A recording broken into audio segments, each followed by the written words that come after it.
All right, welcome back for the episode of Carnivore Trades. Today is Monday, March 25th, 2024. If you're not done so already, please give the video a thumbs up, like, comment, subscribe to the channel.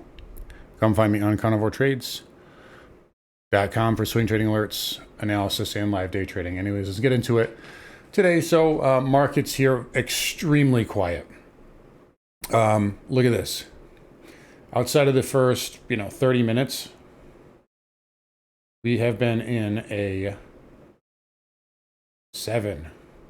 Yes, heard that right. 7-point range here. Look at that. 52.21, 52.28. Pretty bad here. So very, very quiet. Look at the spiders. This is something that you don't see except for like the day before Thanksgiving or Christmas Eve or something like that. Look at this. 29.5 million shares. Market closed in 20 minutes. That's it. That's all we've done so far today. Now we have a holiday shortened trading week. So Friday will be closed, except the futures will be open. We do have PCE on Friday morning. Is it going to move the market with just the futures open? Yeah, you'll get an algo move, but I mean, I think the futures only open to like 1 o'clock anyway, but I wouldn't expect too much to happen here. We do have durable goods and I think a few other things tomorrow. And then Thursday, we have GDP. The question is, though, does this market really care? Powell's already dismissed the inflation, so we know where he stands on that. So even if PCE comes in hot or GDP comes in hot, is the market really going to care? And additionally, going into the holiday weekend, you know how the drill is. A lot of these funds, the big boys will take off Wednesday morning at 11 o'clock. They'll go get on a plane and go home for the holidays. And they'll just leave their underlings there to just keep the market in check. And again, right now, it looks like that's the case already. Again, 29.5 million shares at 3:41 p.m. That said, we had a little pullback here, if you want to call it that. We did hit our trend line, which we've talked about, and I expect a little bit more downside. And I'm thinking we'll probably, tomorrow, I don't see that being unreasonable, that we can't go back and test 5190 to 5200. It's not that far away. It's only 25 points. Maybe they gap it down or something like that in the morning again. But that's kind of where I'd expect this market to go here in the short term. What would be a red flag is if we were to break either of these levels and close below on a weekly, especially below 5190, because that was kind of the last pivot before the breakout. And then there's another level here at 5180 as well. That would obviously be much worse. But at this point, there's no indication that that's going to happen. And unless the volume returns, it's going to be really hard for the market to do that. Could there be a black swan, something come out of left field? There certainly could be. But unless we close the week below that area, I mean, this is just a light volume pullback. And that's really all it comes down to. There will be some end of quarter stuff going on as well. So expect certain single stocks to get moves, window dressing. In fact, you're already seeing it in NVIDIA, right? There's already that chase going on here into the end of the month.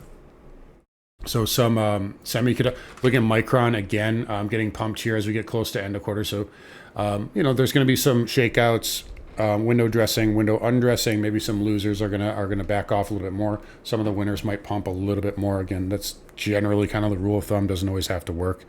But in any case, again, there's really not much to make out of today. This is really slow tape, but I do think we'll test 5200, and I think it's a tradable move here, at least for an intraday bounce. On the SPX, the Q's here down 68 cents, but a little bit more robust. I mean, we did gap down lower on the Q's. Apple getting a nice bid here as we get close to the end of the day. Let's see if that goes green. It's only got about 25 or what, like 35, 40 cents or so to go green, but it had a pretty good gap down.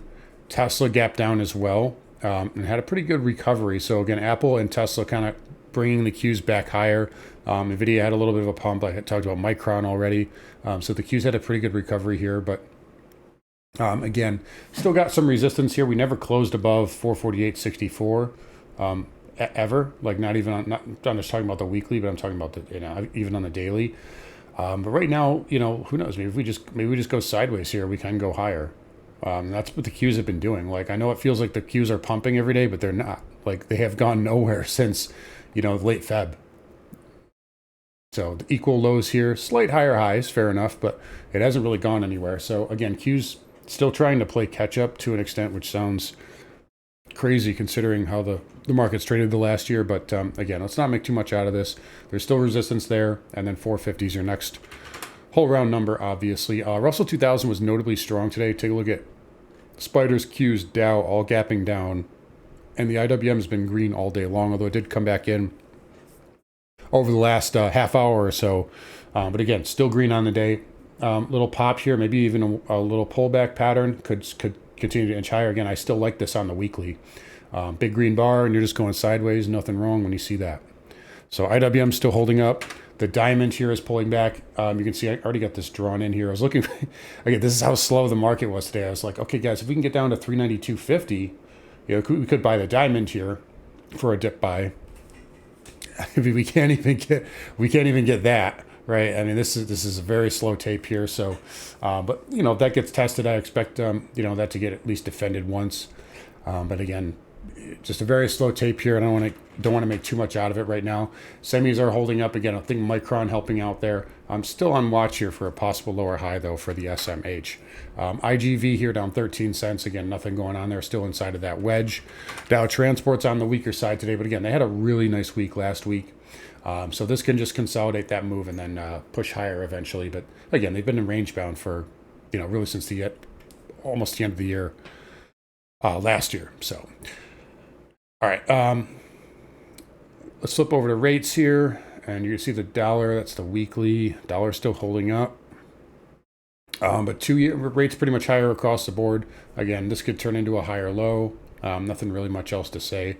10-year looking good. 30-year looking good as well. Again, that looks like a bull flag. If this starts to push up, maybe that might be the only thing that could really get this market to, I don't know, respect sellers at all, or get sellers to come in, as if this can start to break towards 476. We did have a pretty good 2-year auction today, but again, yields continue. Like, look at the reaction here.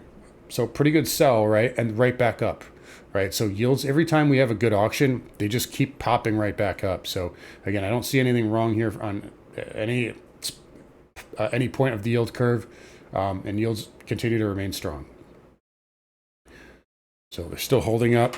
XHB down 42 cents, but nothing terrible there. That's going to have a little bit of short-term support around 107. And again, that trend is still up on that. It is getting way overbought, though. VNQ getting close to testing 84. So this is backing off a little bit. Again, I still like this on the weekly, and about to test that 100 period moving average there. So we'll see how that shakes out tomorrow. XLF backing off. Looks a lot like XHB too. Short-term support around 41. And then you got the 20 moving average, which we've been holding for a while. It is noteworthy though. Ooh, they got rid of that fake print finally. Look at that. We did close the week below that double top. So maybe this can finally have a little pullback here. I mean, look at this. XLF isn't supposed to move like this, right? 31.50 to 42, in like 5-6 months. XLF's not supposed to move like that. But it's been on a tear lately. Most of it has to do with JPM, I believe. But again, hitting that double top. KRE up 7 cents. Again, I still don't like that on the weekly. KBE still holding up. That one is okay on the weekly. And then broker dealers today. That was green, but we did back off on Friday. And again, short-term support right around 593, 594. Oil curled back up today. So again, I know we talked, last week it pulled back a few days, but I mean, you had a nice pop. And now it's just building another bullish inside bar, right? Green, 1, 2, 3, 4, 5 pullback, and you're starting to bid up. I still have a target right around this area here, 84.50 to 85. I expect that to get hit. So I'm not bearish crude yet. Once we get up there, then I think it's probably into pullback territory. But right now it's still acting well. XLE, new 52-week highs. It did pull back off of them with a little uptick in volume. But I think as long as oil holds up, these will hold up. Same thing with XOP and OIH. Again, as long as oil, I think I'd give these the upside bias until oil gets 84.50, 85. So that's just kind of my rule of thumb right now there for the producers, but they're still acting well. CCJ, remember we talked about this? 50, 100 moving average, and now we have possible lower high, right? So watch for this. If we take this out, 37.50 is on the table. So CCJ backing off, URNM backing off as well, but it did come off the lows. So again, still seeing signs of rotation into these uranium players. There's the juniors there as well, which is still holding up. Nat gas continuing down 3% today. This does have a contract roll coming up soon, I believe, which will pop it up about 15 cents, if I'm not mistaken. I'm still looking for another low, though. So we'll leave that there for now. Dollar index, I'm having trouble getting a print on this today. So we can just go back to trading view here. But you're going to see down a little bit modestly, but look at the price action, right? It's just a little pullback here, and we're just inside of that range.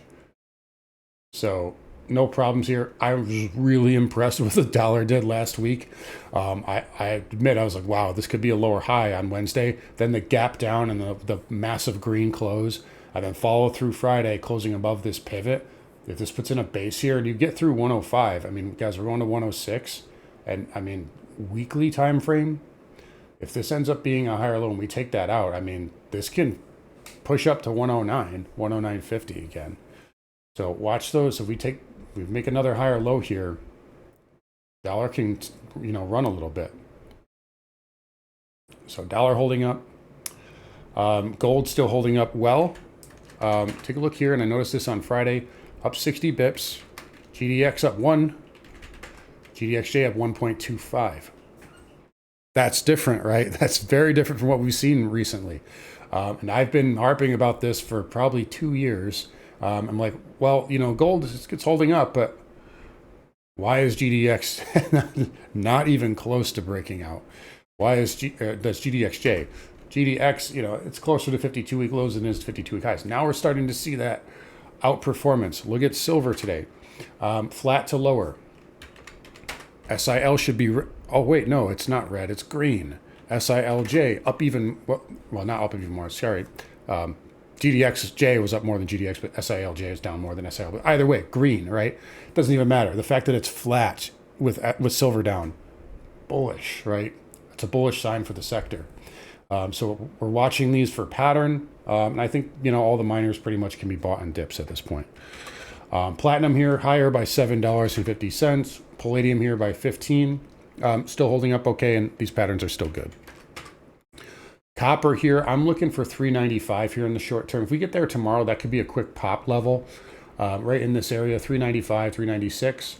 But it did, it was green today, but it did back off. You can see here the got a pop earlier on and then kind of came back in, but we'll see what this does over the next couple of days. I do think 395 gets defended though. And then Bitcoin here, it did not take out that level on the weekly close, the 69K, but it's getting a nice bid today. So again, it's holding up really well. Again, alts looking okay. Look at that 50 MA, higher low on ETH. Doge still holding up. Solana's just been on an absolute tear lately. It is pulling back, but starting to put in those higher lows. Cardano's starting to curl back up. Right, so some of these alts are still acting well. The whole sector looks fine. We'll see what this does here. I'm not convinced this is ready to take out the highs yet, but I'm not saying it can't. One thing I will say is MSTR, look at that, higher high, right? That's still acting well. That's basically going up to it's into the .com levels now. You also had the same thing with Coinbase. Coinbase is a little bit different because there's a lot of fees that are that they're benefiting from, whether crypto is up or not. But either way, nice higher high there for Coinbase. And again, the sector looks fine for the most part. So anyways, a little bit of a dip here. So they're trying to back us off 52.20. Well, there was some 0DTE gamma at 52.25 all day, and looks like we're just backing off of that there. I wouldn't make too much out of it right now. As long as volume remains light, this is just a buy the dip environment. But, we'll see what we get later in the week. And I do expect we'll test 5220 or so, or excuse me, 5200 or so by tomorrow, and then we'll kind of just go from there. So anyways, guys, going to wrap up here. You guys take care. Come find me on carnivoretrades.com. I will see you guys all tomorrow.